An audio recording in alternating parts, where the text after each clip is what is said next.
Greetings, diners, and welcome to another edition of the Collapse Cafe here on the Doomstead Diner.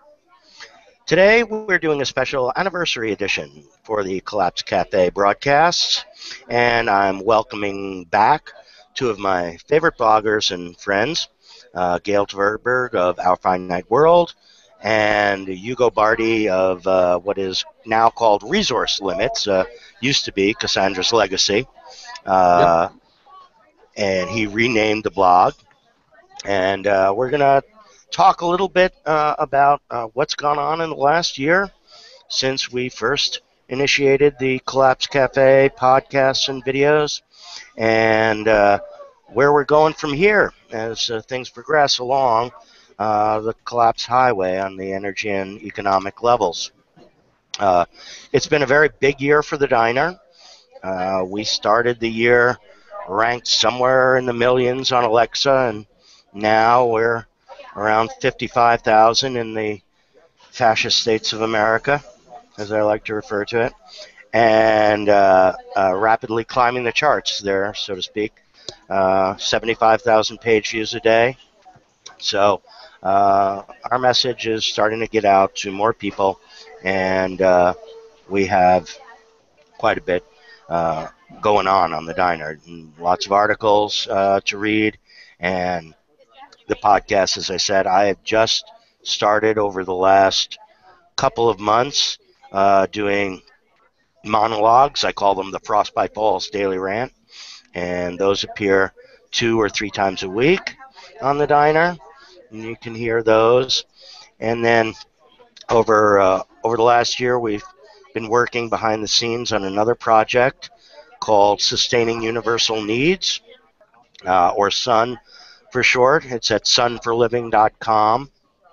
And we just received our magic letter from the IRS, which designates us as a 501c3 nonprofit corporation. And we're going to be engaged over the course of the next years in developing sustainable energy systems and economic systems, food production, housing, and so forth. All the things that we're concerned with as we observe what occurs here as we move to a lower per capita energy world. Our other guests here, Gail and Hugo, also have had quite an interesting year gone past, and so I'd like to give them a chance to tell us what's gone on with them. So, Gail, you want to tell us a little bit about the Age of Limits conference and other engagements, speaking engagements you've been at, and just your thoughts over the last past year. Tell us what's gone on. Well, I can tell you a little bit about what's been going on. You mentioned the Age of Limits conference. I spoke there over Memorial Day weekend. What I spoke about was what I called converging crises. It's what we're getting is a financial crisis, but the financial crisis is a combination of different things. It's a growing population, it's resource depletion, it's pollution, and so it affects in many different ways. Oil is part of the resource depletion, but so is fresh water and minerals of many different kinds. I think what people don't understand is that when we hit resource limits, it's what I've been calling diminishing returns that we get. And the way that flows through is through salaries that become too low. So what we end up with is a situation where people can't afford the high prices that are needed to extract the oil and gas and coal. And it's the fact that you can't get the prices high enough that becomes the problem. This is something that's sort of mind-boggling, but I think that's the issue we're up against, and the fact that the prices can't go high enough start affecting the energy exporters, the oil exporters as well, and it helps push along the problems we have in the Middle East. So I think that's one of the big issues that we're up against, is this high price or high cost of extraction, but difficulty of getting the prices up high enough for the exporters and the companies doing the extraction. Uh, Others at the Age of Limits conference, Dennis Meadows was, of course, the speaker that everyone was waiting to hear. And he pointed out this is really the first time he talked to a group where everybody was already convinced that collapse was likely. He talked about it, that things did look like it would be in the 2015 to 2020 time frame, that we were definitely headed in that direction of having severe problems. He said that the modeling they did early on didn't really tell them the shape of what the downslope would look like. There were a lot of things they couldn't model.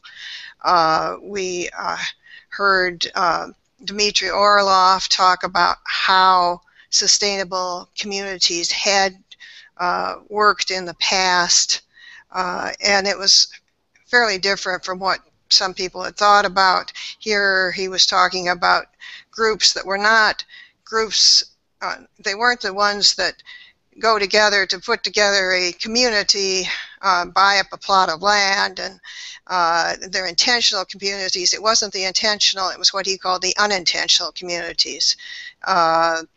He was talking more about religious groups and groups that had been persecuted, and because of this persecution stayed together.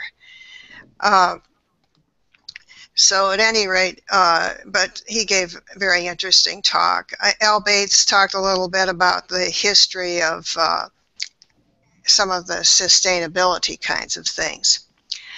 I guess the other thing that I have been running into is more about the physics of the situation.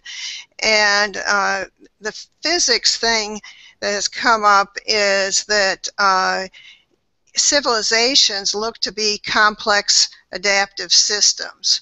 And there are, well, human beings are too, but so are hurricanes. And what happens is these systems have a lifetime and they don't continue forever. So civilizations tend to collapse. This doesn't mean that every person in those civilizations dies. It means that the civilization, once it hits diminishing returns, tends to head downhill. So that makes it harder. It becomes a situation where it becomes clear you can't save civilization. You may be able to save individuals within the civilization, but the whole idea of trying to, somehow or other save the world then becomes, it seems less feasible.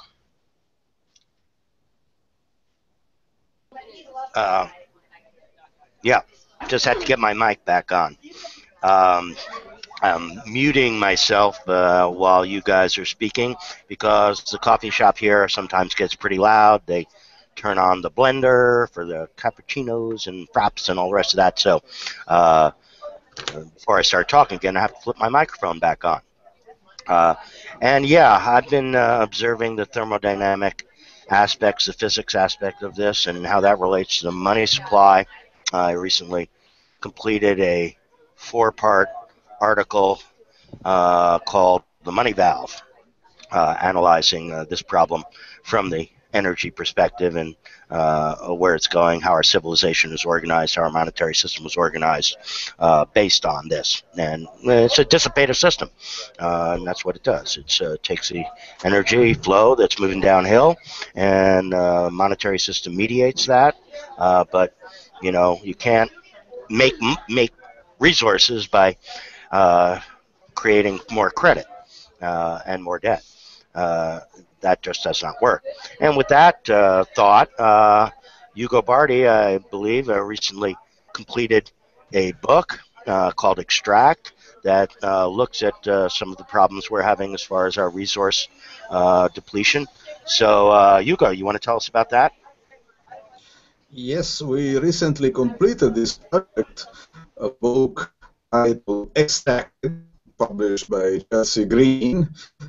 which came out this April and has been officially presented. The launch of the book was 2 days ago. And so we have the new thing, which is available. You can buy it, you can download it. It is received some attention today of this kind of book. You can't expect it to be really the kind of things which become best by selling hopes, but anyway, the start seems to be promising. And the book is a project for the Club of Rome, which, as you know, probably is the think tank which sponsored back in 1972 a rather famous study which is titled Growth. And the curious thing is that after 42 years after the publication of the report, most people, a very large majority of people, are quite convinced that the original report was wrong, was flawed, was based on bad data, didn't take into account a certain number of things, didn't provide any insight, and besides, he predicted that we would have run out of everything more or less by 1997, 1999, 1988, depending on the memory, on the particular neuronal configuration of the person which this false memory implanted into his or her head. And so it's very interesting. It's a very interesting experience also with this book, because now the book goes also, among other things, to verify the basic assumptions of that first study of 1972, the limits to growth, and say, okay, where we stand now? And what is impressive is that we stand more or less exactly where we should be, according to the base case scenario of 1972. That is the system, the drama as unfolded according to the calculations, with some uncertainty, of course. So nothing is absolutely certain, but you see, as you were saying correctly, it all depends on thermodynamics, and it was not emphasized in the first edition of the limits to growth, but the limits to growth is essentially a thermodynamic study. It tells you how some thermodynamic potentials roll down in time as they are dissipated, and that's all. It's nothing very special, not even I would say within some limits is trivial. It's what you expect to happen, what would have been interesting if it had not happened, in which case it would have meant that we can somehow fight thermodynamics, or at least manage it. You cannot fight the laws of thermodynamics, but you can manage the laws of thermodynamics for your advantage, sometimes, most of the times. So we have this book, and also it's interesting, the reactions. Now, for the time being, everybody seems to like it. It's despite being rather pessimistic, I'd say, in the sense that speaks about collapse, speaks about the disappearance of the mineral ores which have been the basis of our civilization. But this is what thermodynamics says, because these ores have been created over hundreds of millions of years of energy spent by the sun, by the Earth's core, have created these concentrations of metals that today still exploit, but eventually as we exploit these concentration deposits, they're gone, they're not there anymore. And what Gail was saying, initially, it becomes expensive because the extraction costs increase, and then as you said, there is contraction of demand, or demand destruction, and that's happened. But I'm curious to see what will be happening. I'm not so sure the people who are praising this book understand exactly what this means. But in the end, we will see. Even 42 years ago, the limits to growth was initially lavish, praised by everybody. Then the propaganda machine stepped in and destroyed it, mashed it to nothing in about 10 years of negative accusation. I don't think it deserves such an effort. My book probably won't make this effect upon it. I don't think the powers that be will want to unleash a complete propaganda war against me and co-authors, but anyway, I'm curious to see what's going to happen. For the time being, if you like, it is available and you can buy it.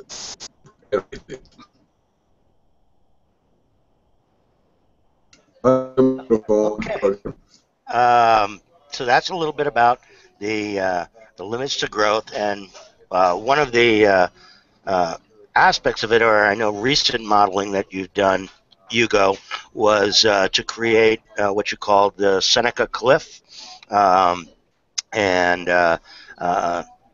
that model, rather than seeing a fairly slow decline of our energy availability and our civilization, our type of civilization, that rather we're going to see a rather fast decline. Do you want to explain a little bit about the Seneca Cliff to us? A little bit, yes. First thing, if you look at the original calculations for the limits to growth, you will see that the Seneca Cliff was right there.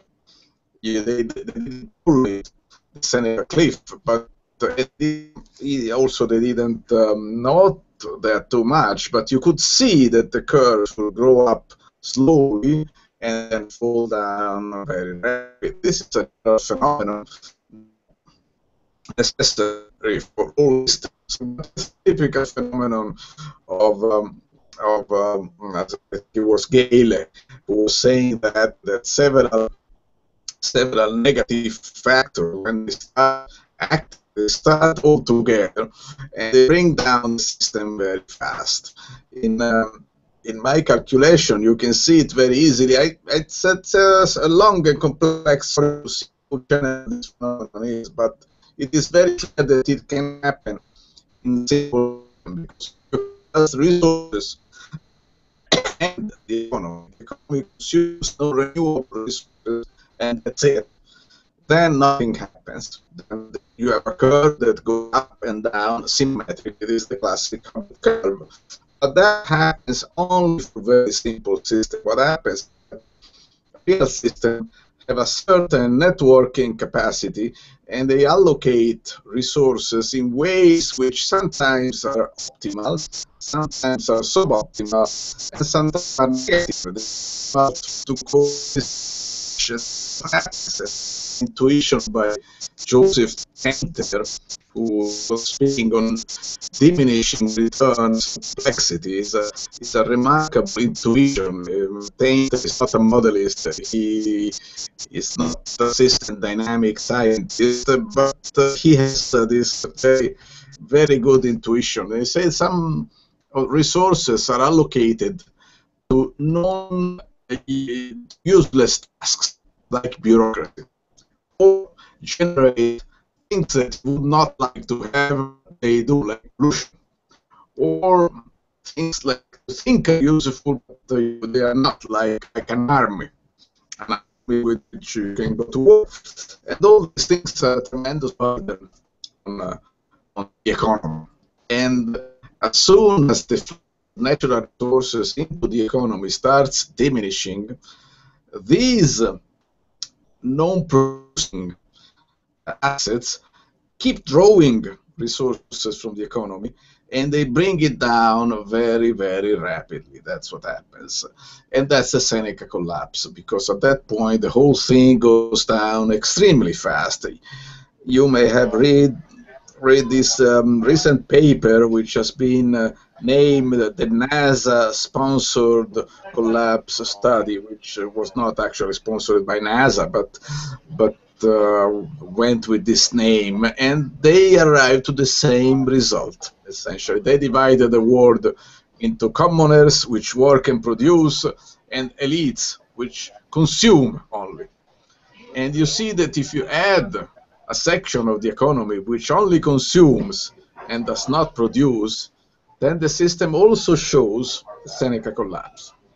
So I still have to think if there is a general thermodynamic law that generate collapse, but it may not exist or it may exist, I don't know. But anyway, what I can say is that it is a very common um, occurrence. It happens very, very easily, extremely easily. It's a property not so much of thermodynamics, it's a property of networks, which is another field of science.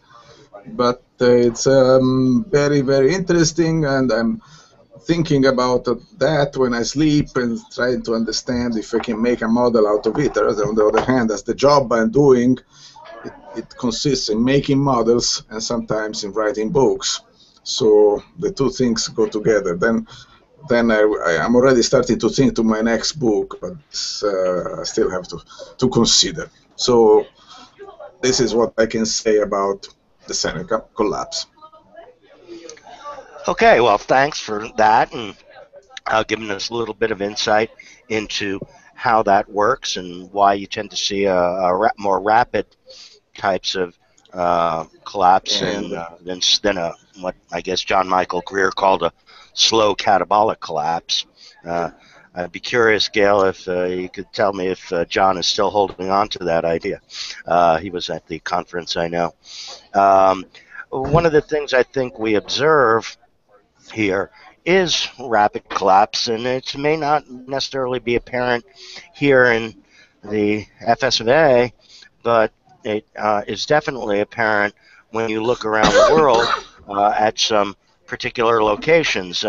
Most notably right now, we see Iraq devolving once again into anarchy and civil war. We have the fairly nonstop ongoing problems in Ukraine now as NATO and Russia come into conflict. I'm curious from both of you guys what your views are on the geopolitical manifestations of these issues are. Do you think the leadership is really aware that the underlying problem is an energy problem and that really the military actions are not going to solve that type of problem? They simply can't. They don't have the resources to do it, or at least that's my opinion. So why don't we go back to Gail and see what Gail's feelings are on this? Well, they can't really give up and say, well, there's this energy problem and we really can't fix it. They really even further can't go back and say there's this physics problem and we can't fix it either. So what happens is you keep fighting and you try to figure out ways to kind of put band-aids on what's going on right now. You may try to even temporarily increase your army if somehow or other it looks like that's going to help your resources. Of course, with the budget the way it is, you can't even do that. But we'll have to watch as the situation evolves. But it gets touchier and touchier as you get more areas in the Middle East brought in. Oh, you asked earlier about John Michael Greer and whether he holds on to the slow collapse. I think he does, but what he says is that the people in the slow collapse before, the farmers kept on doing what they did all along, the ones that didn't die off because of epidemics. And I think that kind of behavior, you could have a few outliers continuing with their farming a lot more easily then than you do now, where we're so tied in with oil and electricity, both of which are hard to keep up if you're in a collapse situation. Yeah, the interconnectedness that we have today and the dependence on the systems that are basically global in nature makes a collapse at this time quite significantly different, I think, than the collapses of previous civilizations or more recent smaller collapses like the Great Depression, which led into World War II and so forth. So I think there's a qualitative difference and a quantitative difference, not to mention the fact that the world never before had 7 billion people walking on it all at the same time. And that aspect of overshoot is another significantly different aspect of this collapse scenario than prior ones. Hugo, you want to give us a little bit about your thoughts on the geopolitical aspect of what we're seeing now? I guess I could try to ask if the leadership understands what's going on. In my opinion, there is no such thing as a leadership. You see, we live in a complex network. The network is composed of nodes and edges. The intelligence of the network is determined by the structure of the network, not by the intelligence of the nodes. The leader is a node, Mr. Obama is a node in a vast network, Mr. Putin is another node in a vast network, and we are less connected nodes in the same network. So intelligence is an emergent properties of networks which are dissipating thermodynamic potentials. Now, what you said, Roger, is I think you have it. You have the right idea because our system is really different than many other past systems. Many other past systems were pyramidal. The network was pyramidal. There was one guy on top, the emperor, and he had chain of command. This system is extremely rigid. These networks, they are problems in reacting rapidly to perturbations, but they are being so rigid they can last for some time. Now, what we're having now is a system, is a network which is most likely one of those networks we find as LFP networks or small world networks. There is a collection of nodes where the distance between nodes is small comparison with the size of the network. The problem with this network is that there is no way to control them, apparently, at least as far as I know. So the network goes by itself. There is nothing that Mr. Obama or Mr. Putin or Mr. Merkel or Mr. Roger Ebert or Mr. Ugo Bardi or Mrs. Gail Tverberg can do. The network has a certain reactivity, react to external perturbations by finding a new equilibrium in the dissipation of thermodynamic potential, and the final results is that there is nobody in charge. This ship is heading to the reef, towards the reefs, and nobody really can steer the wheel because there is no wheel. So it's a very interesting story. I am watching this and looking and trying to guess how it is going to end up. But my impression, I don't know if you have this idea too, is that really the ship has no captain, has no pilot, is going completely by itself, unbelievably so, because the stupidity of the recent events is fantastic.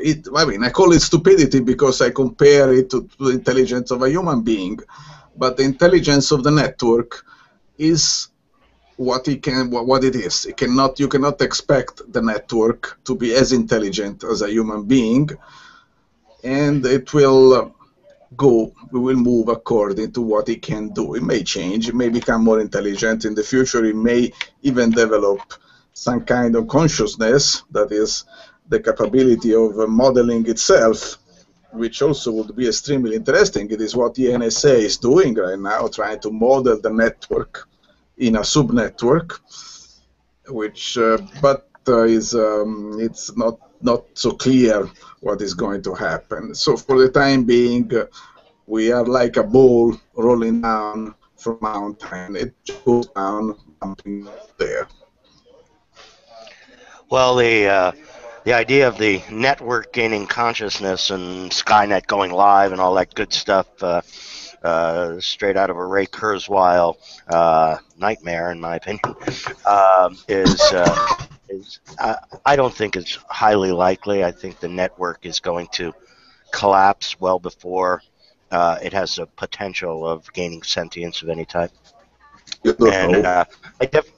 I definitely agree that we're there's nobody captaining the ship, and that really any of the people in the leadership positions uh, aren't even in position to to do much to change things. Uh, this is not to say that we could have better leadership. Uh, anyway, uh, the as to where this all is going, and when a ship heading into the iceberg, all those nice metaphors, Titanic going down. One of the more recent developments or memes that has become more talked about is the possibility that what we're looking at here isn't just the collapse of a civilization, but an extinction level event.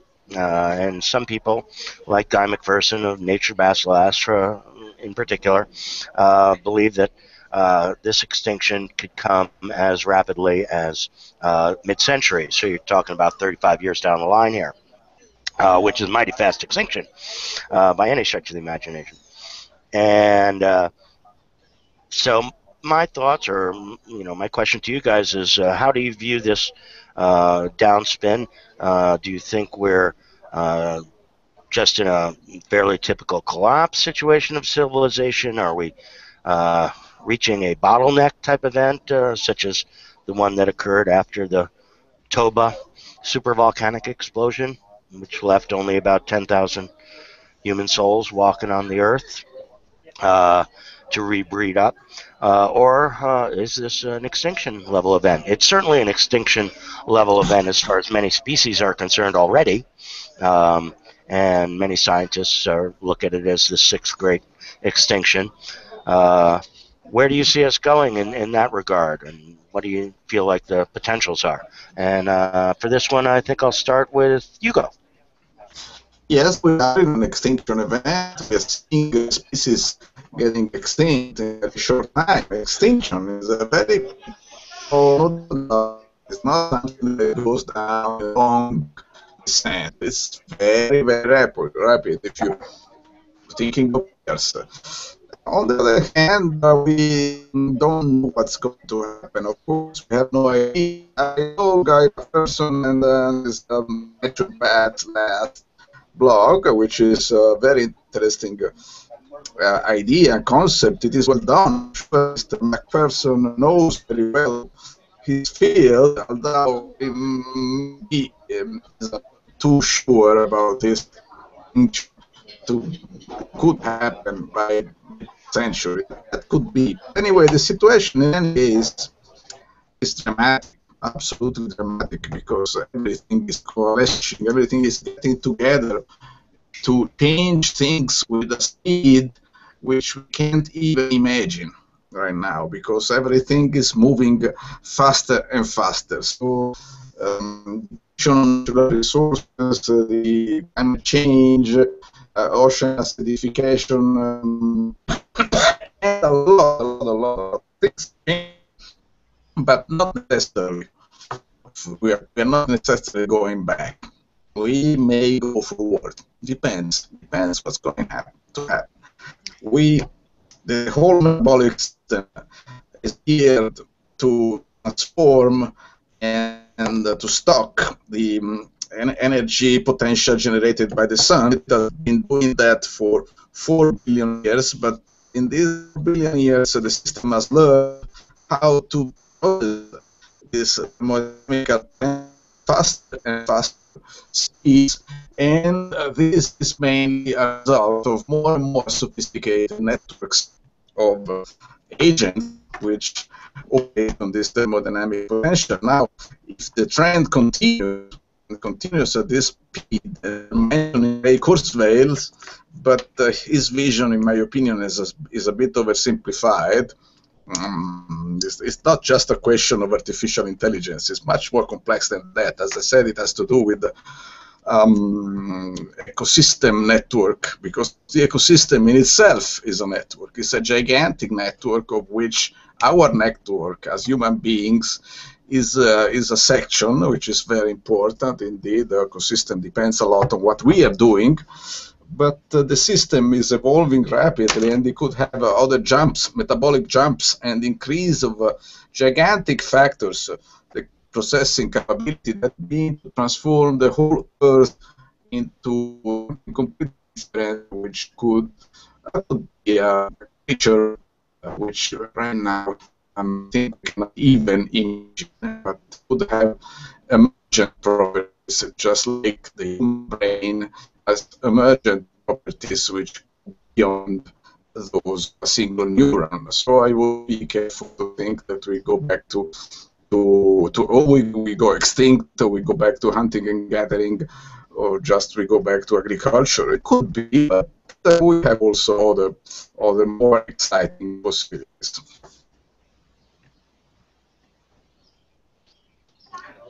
Oh, okay. Thanks for your thoughts on that, Hugo. And it's still entertaining trying to operate all the Google buttons and do this while I listen to what you're saying. But I'm getting better at it. At least I haven't so far forgot to move the camera around. Where are you at as far as the ideas of civilization collapse, bottleneck, or possible extinction goes? Where do you find yourself these days thinking? Well, I guess I don't follow Guy McPherson's direction that there's a big climate situation that by itself is going to cause an extinction event. Maybe I just say we don't know. Maybe that's a better answer. But I think that there's definitely a direction, that humans, if you look at our growth as we've learned to use more and more energy for our own use. As we went from a period, even as hunter-gatherers, we started cooking our food, but then we learned to burn down forests so that we could hunt animals, and we went on further. We adopted agriculture. We had to use a lot of grinding of grain, for example, to make the grains work for us, but that way we could live in houses, and that was another form of energy we used. And we've constantly grown our population as we've grown our energy use. So now we're reaching a bottleneck, and if you look at our population, it looks like a cancer on the earth, and at the same time you see all of the other populations shrinking. So I guess one logical outcome is, well, maybe if you're going to stop the cancer, maybe it has to be this model just doesn't work. Maybe it's a failed experiment, but I'm not sure that we know that for sure at this point. I think it could be that it's just a die back as opposed to a die out at this point. Yeah, the way I look at it is that it's not written in stone. You can't be 100% certain of what the outcome is going to be at this point. There have been other events, the PETM, Pliocene Eocene thermal max period, where a large percentage of the species that were on the Earth at the time died off, but in fact, the progenitors of Homo sapiens survived through that one, and eventually new forms of life came on the Earth, and so we don't necessarily know that this event is going to take out all species. We don't know how far the acidification will continue on in the oceans, and at what point the phytoplankton will reach their limits for dealing with the changes in acidity in the ocean and so forth. So all of these parameters are very large question marks. And so for anybody to say that they know with certainty what's going to occur and precisely when it's going to occur, I think it's a lot of hubris as far as I'm concerned. But Guy doesn't only say that the climate is a problem. He also talks about the problems that we have with the nuclear energy plants that are sprinkled around the Earth that are themselves dependent on electrical grids continuing to function in order for their spent fuel ponds to remain cool and so forth. So there's the potential, at least here, that we're going to have 400 or 450 Fukushimas all going off at the same time, and without the resources to stop that from happening. How do you guys see the potential for large-scale nuclear meltdowns and blow-offs and the various problems with the nuclear plants that we have going on around the Earth? Gail, you want to start this one? Yes, with respect to the nuclear plants, I guess it's fortunate we don't really know exactly. I mean, there's not much at this point we could go to fix the problem. You know, we've got whatever 400, 450 of them either online or going to be online, and trying to change that situation isn't going to happen. I guess the one good thing we know is that animals seem to somehow or other, some of them get along or adapt or whatever. So there's some possibility that even if it's a bad situation, it's no worse than all of the other bad things that we're seeing. I'm not sure that that's true, but you know, I guess we have to look at that as a possibility that humans can live with the higher radiation, perhaps have a higher cancer rate, but somehow, you know, some reasonable percentage survive and adapt to it.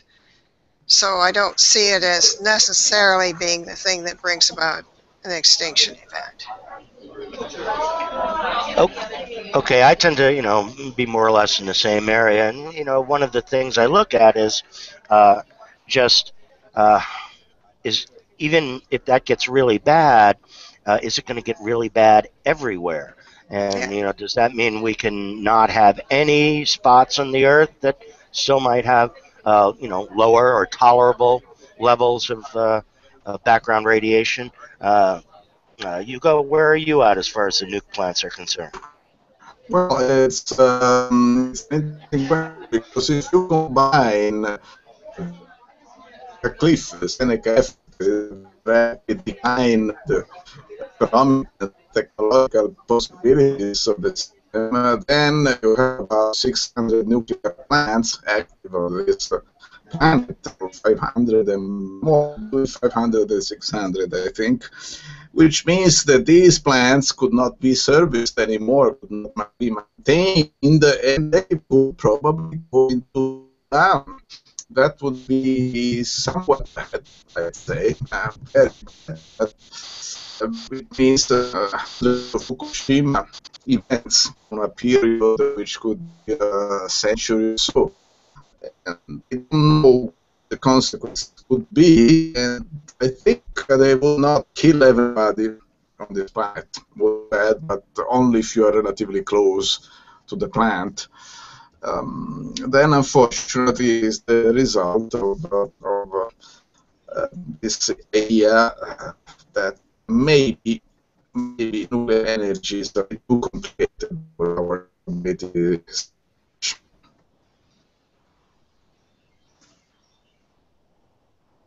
All right. Well, so that covers the nuclear aspect of what's going down here, and I think that pretty much is enough doom for one show. Uh, and I'm glad both of you guys were able to join me again today.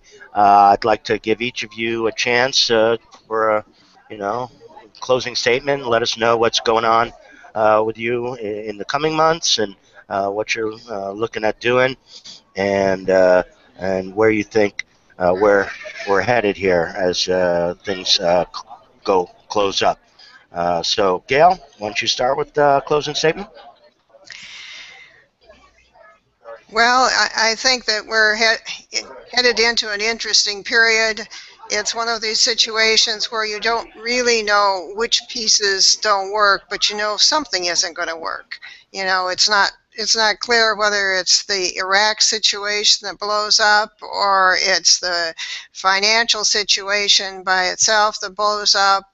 Uh, the interest rates that go up, or there's just so many different things. European Union hanging together, Japan's big debt situation. There's just so many things going on at the same time. So we're kind of in a very in a period where things could go downhill, take a big step downhill.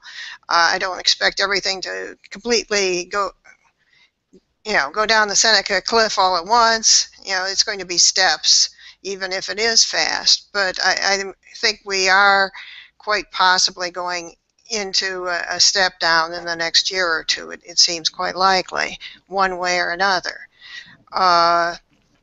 In terms of what I'm doing, I've been writing on Our Finite World. I keep talking about writing a book, but I find it difficult to both write a book and blog. So at this point, it's mostly a blog.